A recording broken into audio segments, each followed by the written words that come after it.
over the last few days, I've been trying to make part three to the Monatomic Gold series, but I've been, it's been very challenging. I uploaded one, I had a lot of distractions, so I decided to delete it. I didn't even feel the quality of the presentation of the video was up to par. For what I'm currently experiencing informational overload. Definitely over the last few weeks here, a lot has really come together for me, at least, and it's resulted in so much that I'm trying to tell you that I'm having a hard time taking the big picture down into a word form that can be translated in a way that I can tell it to you that you might be able to understand it. So it has been real challenging. The magnitude, of course, I just really can't even describe. I cannot put it into words. So the good news is, though, I do feel much more able this evening to try to do part three. This is not part three right now. I'm going to show you something that I discovered last night while taking a break from doing part three. I just happened to look over at this drawing again, and something occurred to me.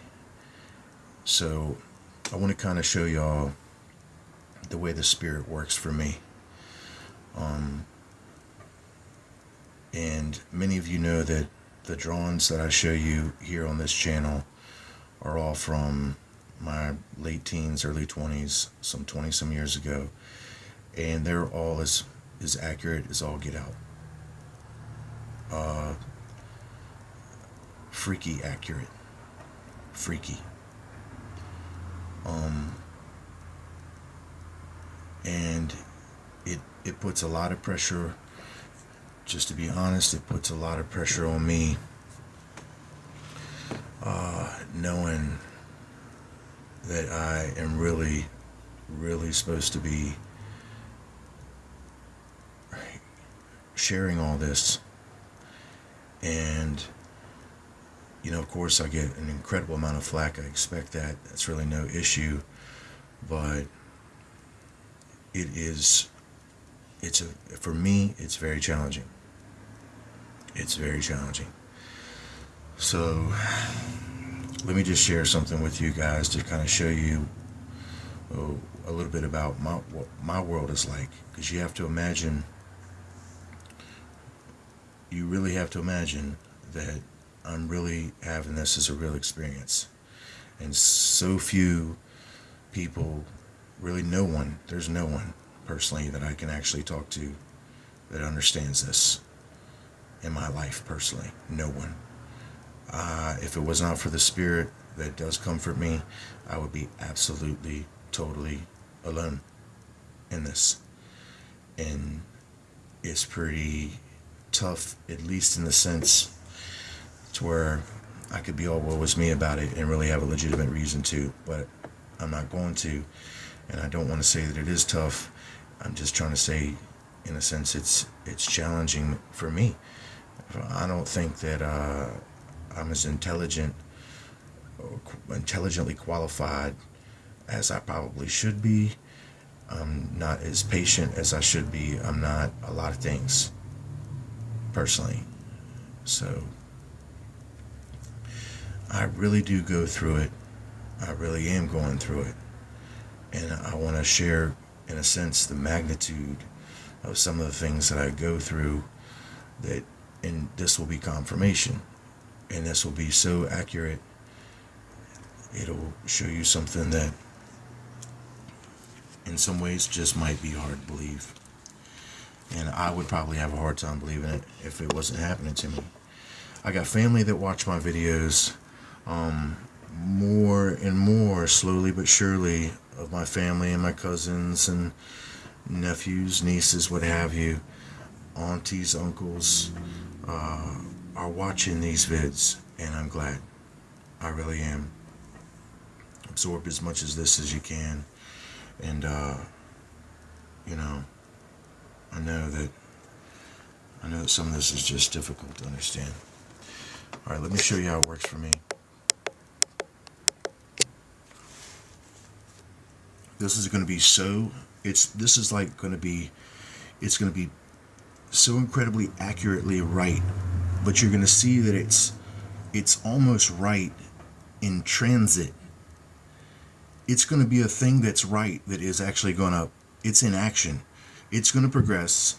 It's going to evolve to a higher reflection, and it's still going to be moving to even higher reflections that I'm not going to be able to keep up with.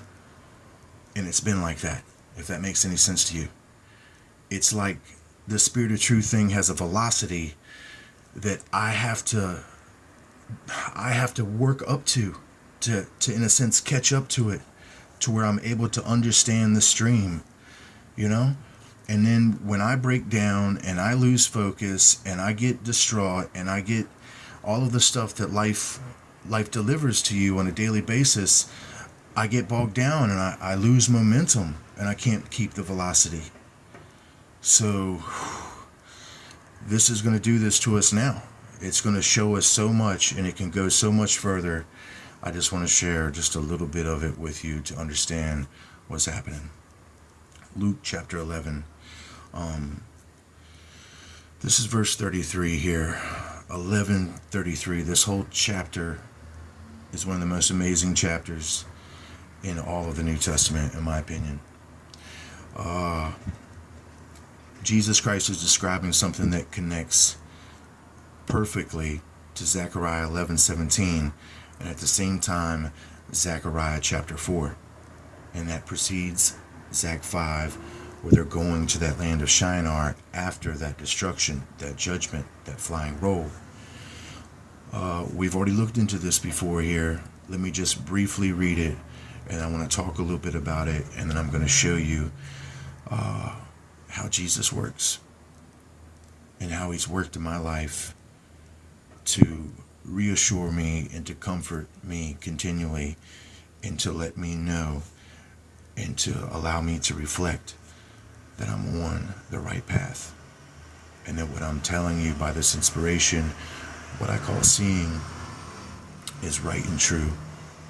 It's right and true. I'm having to progress to the ever higher reflections of it. I'm still on a journey. I'm in transit. And we're going to talk about this perspective of momentum and velocity and maintaining it, what all that really means here in a later video. It has dimensional perspective that Einstein was trying to explain with E equals MC squared. I've done the equation before, but YouTube, somebody has hacked my description boxes and cut off all my equations from it. I've loaded huge equations on it in the description box, took them all down.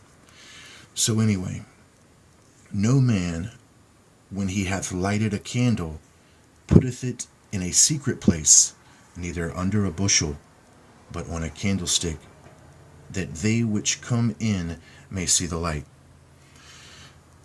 Just this verse alone, notice verse 33. Notice who he's talking to. Notice who I've been telling you is planning this. Okay? These secret orders, secret societies, mystery religions. This is in perfect description to Zechariah chapter 4.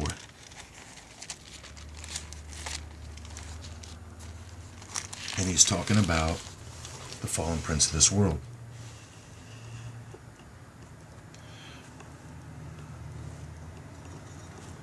Zach 4. And the angel that talked with me came again and waked me as a man that is wakened out of his sleep, and said unto me, What seest thou? And I said, I have looked, and behold, a candlestick all of gold, with a bowl upon the top of it, and his 7 lamps thereon, and his 7 pipes to the 7 lamps which are upon the top thereof. Now, this is the fallen prince of this world. You get another description of him in Ezekiel 28 under the title of Satan, but it's really the devil, the fallen prince of this world, Enki. That title has been applied incorrectly. Nonetheless, you'll get a description of his pipes described in 28 also.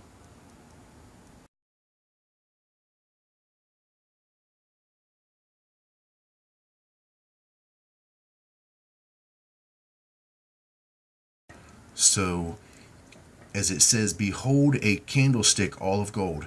Remember my breakdown of the movie Night of the Comet, Ankh Goldman. Remember, this is all about the fulfillment of the house of gold. Remember, the serpent is supposed to eat the dust of the earth all the days of his life. The highest reflection is this monatomic gold dust. You know, everything about the new man is the golden man, this golden egg. This is that all gold candlestick, the fallen prince of this world. Now, once again, he has witnesses, and these witnesses are associated with the house of Israel. I've already done the breakdown on Revelation 11 from which this translates.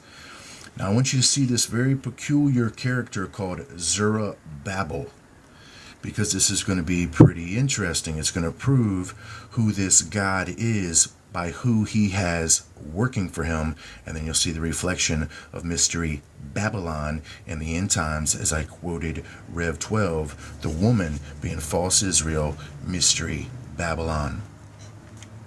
So Zerubbabel literally means descendancy of Babel, those that have descended from Babel. So it's describing this Zerubbabel descendancy is to finish the final restoration of the temple. Jesus Christ told you that the temple is the body. How many times have I told you guys that this Jerusalem place and all the prophecy with the standing physical temple built by the hands of man has nothing to do with the spiritual prophecy of the abomination of desolation standing in the temple?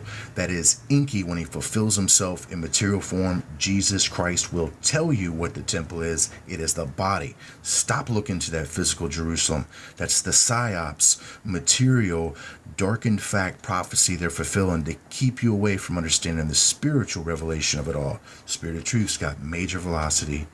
Major velocity. It will supersede all that and bring you to a more tangible vista of view if you can just break away from that stop go circle of nothing truth that channels like Du Bois 7 and all these other phonies are producing. Strictly producing distractions. Okay? It's this descendancy of Babel that is seeking to finish the temple body house for the fallen prince to enter, as I've been trying to describe. And then Jesus Christ is the one describing this, and I'm doing my best to describe it also. So as we go up here, once again, you can just simply read for yourself. They are the eyes of the Lord which run to and fro through the whole earth. Now, who else is running to and fro throughout the whole earth that you can think of? Come on. One in particular in the Bible is running to and fro all over the earth. That's Satan. You can find that in, I think it's the first chapter of Job. Regardless, it is Satan coming unto the Lord in a meeting with the sons of God. And they ask whence he's come, and he says, from going up and down, to and fro, all over the earth. Same thing. What's the reference with the eyes? Well, you guys should already know pretty well what the deal is with these eyes. Okay? But there's more to it.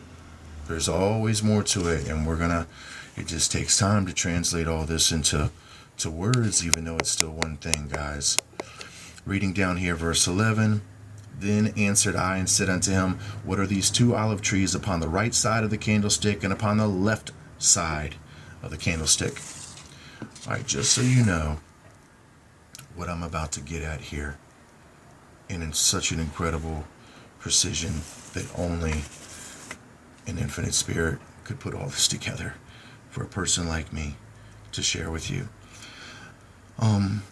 So basically you see this thing that is supposed to be restored as a temple being described as a candle, okay? And these Zerubbabel, this descendancy of Babel, are supposed to restore it. In other words, build it with their hand. That's the material body. This fallen prince has been waiting for his own people, his own disciples, to evolve technologically enough to even understand the highest of the knowledge that he offered them, just for them to use to bring him into a physical body. That's the goal, not to bring them into godhood, because that doesn't happen. It even quotes in the Bible, it says that the calf is going to cast them off. And that's exactly what Jesus Christ even describes. Who is the calf? Well, the calf biblically is Yahweh. Anybody want to debate on that? So now you see what Jesus Christ is talking about, because the very next chapter, let me check my time here. Okay. The very next chapter here is chapter 5. That's about the flying roll that sent, as I told you, the connection to rock and roll. The millstone, the rock is the roll. All right? And this is a judgment. And it's described in cylindrical form like a rocket. The very same thing over 20 years ago, Spirit of Truth recorded. And now I'm reflecting back with the confirmations of what all this is. And then we go through Zach 5 after the rocket's been sent. Guess who is now fleeing to their moon location? They're being lifted up, right? And they're in this thing of lead. Remember, a lead is for a fallout shelter. We saw that in the lyrics with Bye Bye Miss American Pie. And the birds all flew off with a fallout shelter. The birds of heaven. The storks and the eagle wings, come on. So now it's describing this wickedness that's cast into the midst of the ephah. Well, did you happen to know that an ephah is a basket, which is currently referred as a bushel basket? That's right. That is right. No man, when he lighted a candle. Who lit the candle? Well, the descendancy of Babylon lit the candle. That's what it says here, right? That's what it says in everybody else's Bible that's walking around here thinking that they know what Jesus Christ is talking about. And I'm not trying to say that there's not people that do, but I just haven't encountered anyone yet that actually really knows what these secrets are that are being revealed that we're supposed to be shouting from the housetops. Well, I guess Jesus Christ, and I'm going to explain this, I guess Jesus Christ realized that there were a few ones that would see this thing through. And thank the Lord, thank the Lord. But man, I tell you, it is a challenge for me. It's a challenge. So these descendancy of Zerubbabel, these descendancy of Babylon, are supposed to continue the work to finally restore this temple. Because remember, you got to realize this, she is in widow garb, the Black Widow, because she has lost her love. And this is where you get that thing with Osiris and Isis, and then the cutting up, and then the phallus's head. Well, it's the same thing that we see with the obelisk. It's the same thing that we see with the pharaohs. It's the same thing with the bloodline. It's the same thing with the genetics. Not only do these people supposedly need this bloodline descendancy, the ultimate one who started this is the fallen prince himself, because he has to enter into already free will fallen DNA. The DNA must have already chosen by the consciousness of the free will that inhabits it the dark side and rejected the truth of the Father. And that's the only DNA that he can enter into. It's willingly opened itself up to him, because if not, all else is sealed. All else is sealed by the Holy Ghost.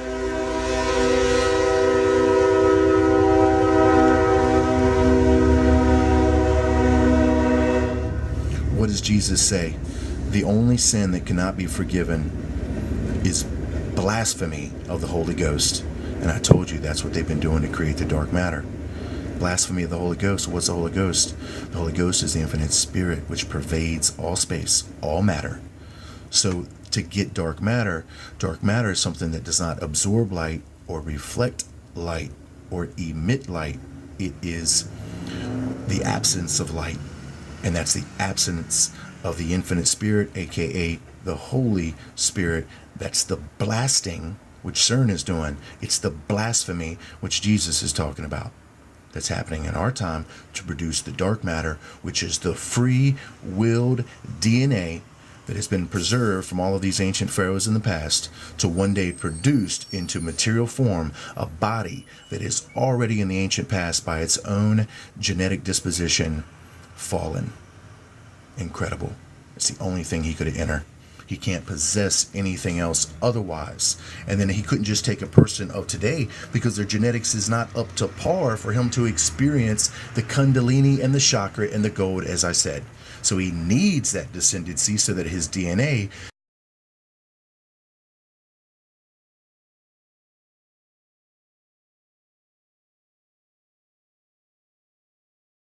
his body could not interact properly, and he would not be what he thinks he's going to be. So it looks like time went out. He needs to enter into a body that has already progressed on an evolutionary level, tangible with the environmental conditions as it has also evolved and adapted forward. Okay, I don't know, it's hard to explain, but as I've said, he needs to interact with the monatomic gold to indefinitely advance his lifespan. He needs to be able to have his chakric temple in place. And then he also needs to be able to benefit from the rising and the experience of the illumination of his own Kundalini spirit within it. Anything short of a body that has already experienced it via the genetics, which has then passed the adaptation of that to the genetic code, which still exists in that dormant genetics, which they have been searching for so that they could molecularly arrange it once again into a physical form once science got into the future farther enough. The key is that genetic had already given up the seal, which is the Holy Ghost, the infinite spirit, willingly. Therefore, that DNA by spirit, heavenly law, is open for willing possession. But as I said, he's not just going to willingly possess any old body of today, because it does not comprise the adaptions, the higher evolution of those ancients that were already a part of the fallen DNA schedule that received it. You understand that? It's closer to it back then than it is today. That's as much as I'm going to say on it right now. So it's these descendancy of Zerubbabel who are now lighting this candle that you see in reference to Rev 11 in the end times as the God of the earth. And then in Rev 11, they quote a God of heaven. So there's two gods quoted in Rev 11. We're talking about the God of the earth, which is the fallen prince of this world. It's the very same thing that Jesus Christ is talking about. And he's talking about in perfect perspective some Zechariah 4 and 5, which is now in perfect perspective of Zechariah 12. Or not Zechariah 12, Revelation 12. So the bushel basket is the ephah basket. This is the candlestick that they have finally lit, but as you see here, they're not going to put it out in the open. They are going to hide it in secret. And that would be their refuge. That would be this new shore that they're arriving in their little celestial boats, okay, with the little eye symbol. So important with the Church of Laodicea. This is going to just really, when I get to the next video here in Monatomic Gold. All right, this video is not going to go on much further. My point here, friends, and keep in mind, he starts talking about the eye again. As I said, we've got some things to talk about this Laodicea in reference to this eye that is phenomenal. It's just phenomenal. So that's exactly what Jesus is talking about, guys. Now here's what's incredible. So as he's describing them finally lighting the candle, and then they are going to hide it under this bushel basket, that's the wickedness that was cast in. Here's my spirit rendering of the fallen prince right there. Now you got to remember, I'm an artist. This is a lot of my own inspiration of how I've seen it, but the inspiration to draw it and to draw it like this and right here is coming from the Spirit of Truth. Notice his twisted hands that is manipulating what? The circumscribed tetrahedron. What is that? That is the symbol for the molecule. That's the symbol for the atom. It's the symbol for the earth. It's the symbol for the dust of the earth. It's the symbol for the geometry of man. It's the Star of David. It is circumscribed tetrahedral geometry when it's in respective of putting this geometry inside of a sphere. In other words, it's the reflection of the entirety of the cosmos in planetary form. What do you see him doing? He is twisting. He is manipulating it. He is manipulating it. This is the instance where I described CERN, where they are blasting the light out of the smallest of particles to create this dark matter. That's the fulfillment of it right there.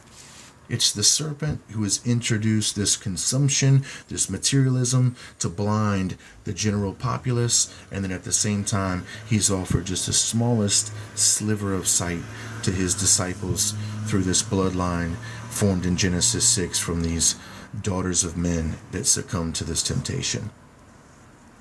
And then now you see his kingly crown. It's almost like he's the candle himself right there, is he not? Now look behind you. Here's the evolution of how this will go. I want you to see here that there is this rocket that is coming directly from behind him. All right, that's telling you his plan. Remember that sealed lead in Zach 5 where they're being lifted up to this land of Shinar to establish this base. Well, everything about that is telling you space travel. One of the most simplest symbols of space travel is a stylized rocket. This is my stylization of a rocket. And I've just realized that it also looks like a pine cone at the same time last night. As I begin to really look at this when I looked at that candle and remember what I'd learned about Luke 11 verse 33 a month or so ago. And then I started to see it. The pine cone now represents the third eye. It represents the children of corn. The pineal gland is about the size of a grain of corn, and what Jesus Christ described that the wheat would be sifted first by Satan. You know that the corn and the wheat is interchangeable. The wheat is considered a kernel of corn. So this represents these darkened ones once again, because you know that the third eye, which is in reference to the pineal gland, has just been discovered not too far in the past that it secretes a hormone known as melatonin. And melatonin is activated through darkness. And this fulfills the fractal about them going to the dark side of the moon. It fulfills the fractal about their dark prince. It fulfills the fractal about all of this in reference to even the ephah, which is the bushel. Ephah means darkness. I've already showed it right out the biblical dictionary. I've already showed it. All of this in just this one simple here. You can even see 3 6s form 666. Incredible, because what is that? That's the number for man. That's the atomic structure of man. That's the dust of the earth. Man's made from the dust of the earth. That's the carbon atom, which is also used for shading. In other words, darkness. It's the valley of the shadow of death that Jesus Christ was talking about. Yea, though I walk through the valley of the shadow of death, I will fear no evil. This rocket is telling us that this being is going somewhere via it. Now look where it's pointing. This is where it's, if you're not already amazed. And I realize you guys, this has got to sound. If you haven't been watching the channel and know some of my other videos and how able they really are, and how supported they are, you might just think, and I can understand. I really sympathize. I fully understand, guys. But I still have to continue. And I still have to overcome my own inability to get this out in a way that gets more people looking more serious into it. And I know they're fighting me, and I know it's not entirely due to my fault, but there is definitely something that needs to be done. It needs more of you who are sincere. Is really what it comes down to. More of you need to be more active and start sharing this and studying up on this and seeing the support and standing behind it and coming closer with your faith to the truth of Jesus Christ. Because I'm telling you, that's all that's going to come down to. And you're putting it off, and you need time to create momentum and to create velocity. If you can begin gaining that faith now, you can create a momentum with it. That momentum can gain a velocity. Once you gain that velocity, then you can experience the potentials of your immediate dimensional environment much more readily. You can be entirely more capable and more able. It results in strength. It results in armor. It results in courage. It results in faith. It results in you being able to move mountains from out of your path rather than it being the other way around. And I'm serious about that. I can explain it scientifically. And I can do it with what Einstein was trying to tell all of you. But he didn't really know how. I don't think he really actually knew what he was trying to tell you. He knew he had something there. This equals MC square thing is about leaving the material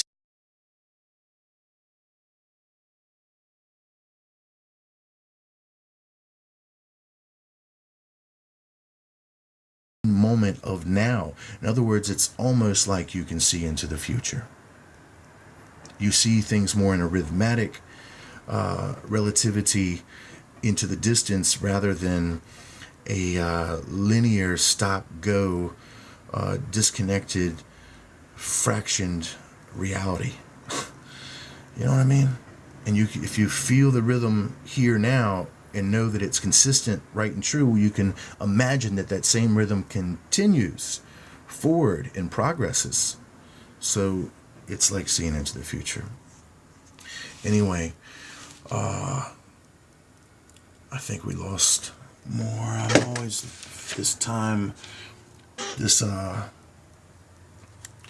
the new camera has changed the numbers from being black to white, and now I can't see the time to know when to stop talking when the time cuts out because it's against a white background. The numbers, I can't see them.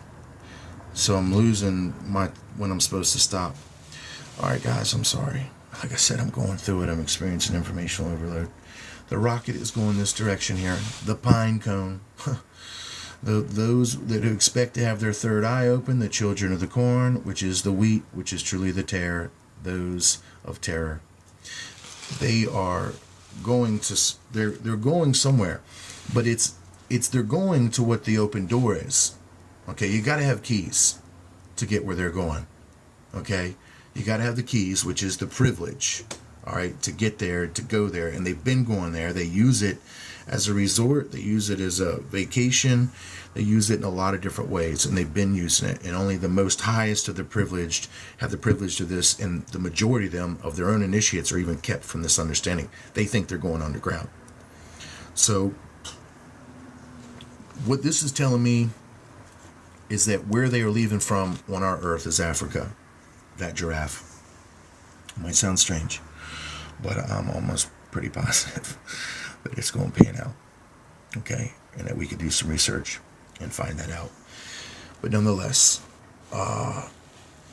this open door, and then this is the door they're going to come out of, but it says exit above it. Technically, this is their exit. Technically, this is their exit.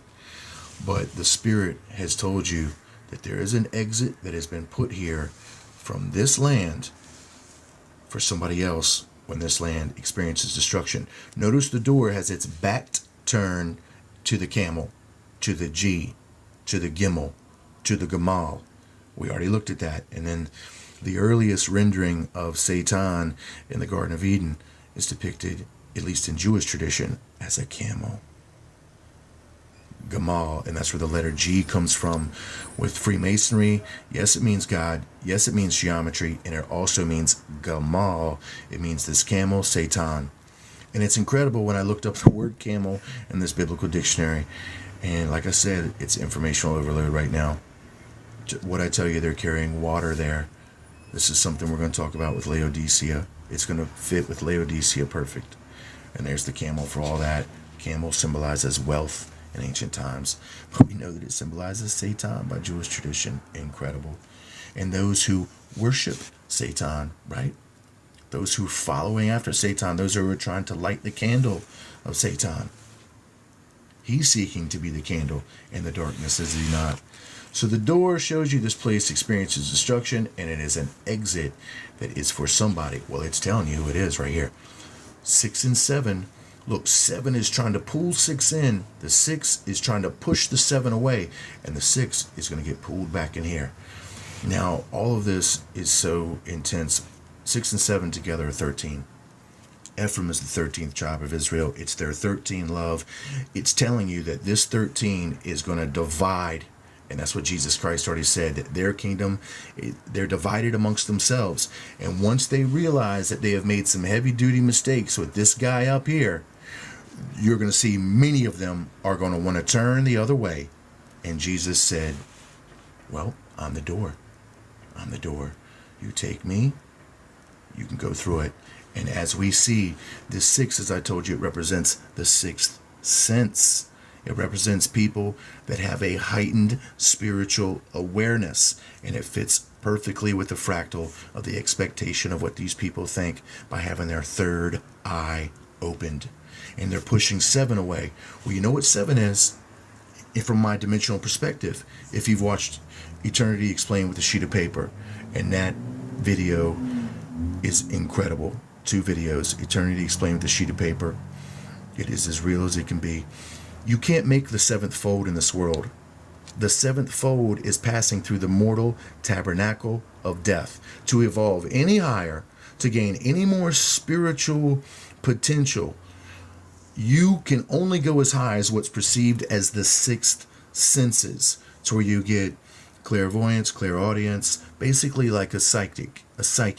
But you don't go further than there. You can't become immortal and stay here forever. You can't become some super creative god and start forming planets and solar systems. I mean, no. All right. To pass any further than the 6th sense perspective, you die. You have to die. You have to leave the flesh. Jesus Christ said to inherit the kingdom, it cannot be with flesh and blood. This 6 is pushing 7 away, which is death. It's death. The 6 is saying, look, I know what's about to happen. I'm going to die. And they're pushing it away. I've never figured that out. That's the tree of life. Who was on it? Who was on it? And in this picture here with this eye, and then the shark on the other side with the fish running through it. Remember, he's supposed to be the Lord of the flowing waters. I don't even want to begin to start telling you what all that means, because it's going to take away from what I was trying to tell you here. But anyway, that's who the door's opening it up to. It's opening it up to, guess what? I guess these people do have a high spirit intuition if they finally figure it out. And notice 20 years ago, I had the question marks there, like telling me, like, I just last night figured out what that meant. A few months ago, I uploaded a video and I realized that meant 13. And then I still did not know what it meant until I had to go through and follow that rocket and see it went to that open door, which is telling me this place of Africa. And then I followed it all the way back around. And then the door was coming back open with its back turned. The evergreens, Ishtar's the god of vegetation, goddess of vegetation. She's even the creator of the evergreen trees. Notice that it's the true light that's coming out of here. True light that's coming out of here. And it coming from over here. And then I'll have to talk more about this, but this is telling you, it's going to tell you, it's going to fit with the giraffe. Watch this. Oh, I'm sorry, people. I know this is crazy sounding. Okay. But if you have watched my videos, you know it's not. This wing crossing over it, if this is the spiritual other side, that's what it tells you. The giraffe long neck is telling you they go to a high place, their place of Avon. It's crossing through the wing. It's supposed to be the spirit side. Well, remember, it's supposed to be the field of Shinar. It's supposed to be the field of Charon by monatomic gold standards, which is supposed to be an alternate dimension. And I told you that they're not really going to an alternate dimension. It's just another material world. But by the fractal and by at least the ancient records that record the pharaohs entering into this alternate dimension, it's supposed to be a spiritual place. Well, that's exactly every last aspect of this. It's telling you it goes between a transition. It goes between a transition. And if you don't see it as the transition just kind of symbolically between the material to the spirit, you're going to see it from earth to space. That's the transition. From earth to heaven. Is the heavens still not called in a material form the heavens? When you look up to the heavens, that's what it's telling you. That's what the spirit is guaranteeing. It's telling you that it's going up to the heavens, from the material to what they perceive as their spiritual heights. And then the giraffe long neck, it tells you why, in a progressive form, why the giraffe is used. where I believe they will exodus in masse from Africa, where they've been building and preparing, where nobody's looking at them. And then right here in the giraffe is telling you that they're going to a high place. And then that's exactly where we see the Shinar, where in Zach 5 talking about the candle previously from Zach 4, that they're taking it to a secret place that Jesus Christ has told us in Luke 11:33. And there's the same rocket. There's the same rocket coming from that place, which is telling me they're coming and going. And then now for the ultimate of all.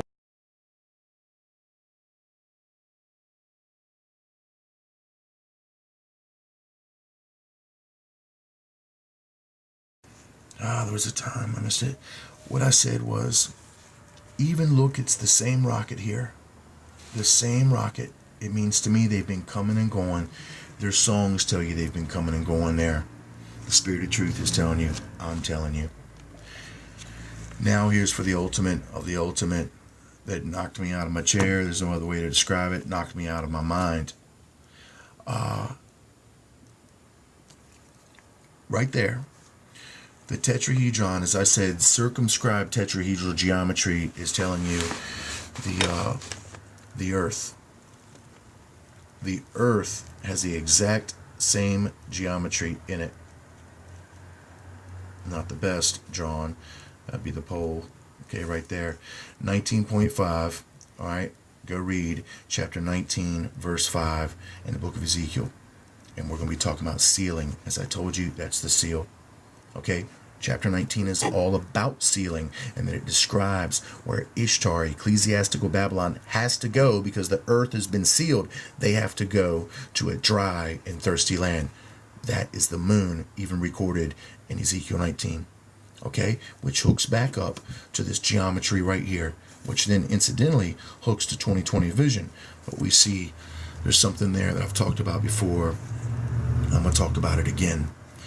And I want you guys to realize that this tetrahedron has something orbiting around it. That's the moon. That tetrahedron is Earth. It is the Spirit's way of telling me in the most precise of ways, in every way imaginable, that my channel has already absolutely supported in unimaginable ways.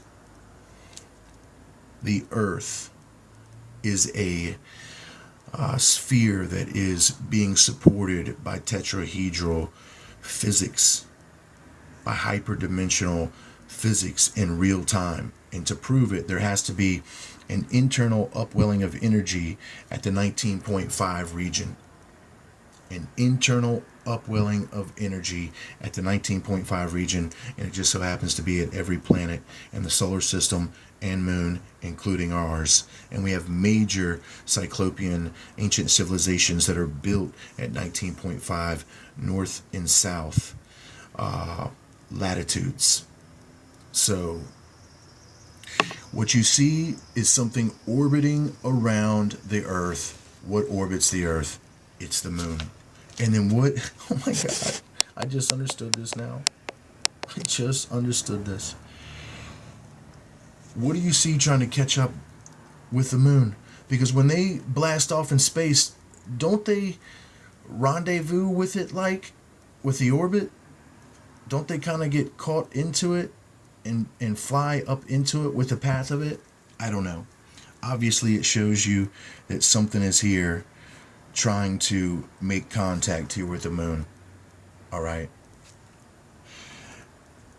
If you want to understand how this really means that to me and how important and real it is, watch a video that I did entitled Geometry, the Binding of Terrestrial Spirits. Geometry, the Binding of Terrestrial Spirits, and you will see me explain the Earth and the tetrahedral physics that it is being maintained from.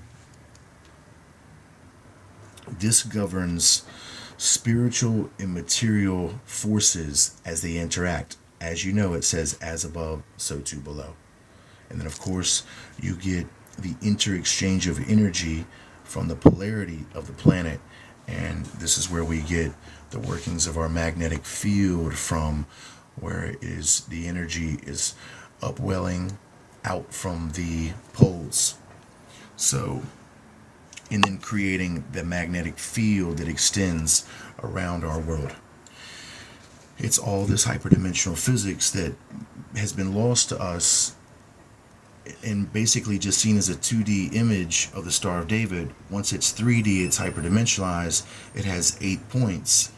It begins to reveal everything about the dimensionality that we ourselves, from this current perspective, can begin to understand. Okay, but you have to always realize that 2 of the points on this are polar. They're polar. So when you 3-dimensionalize it, you subtract 2 from the 8 and you come back to 6.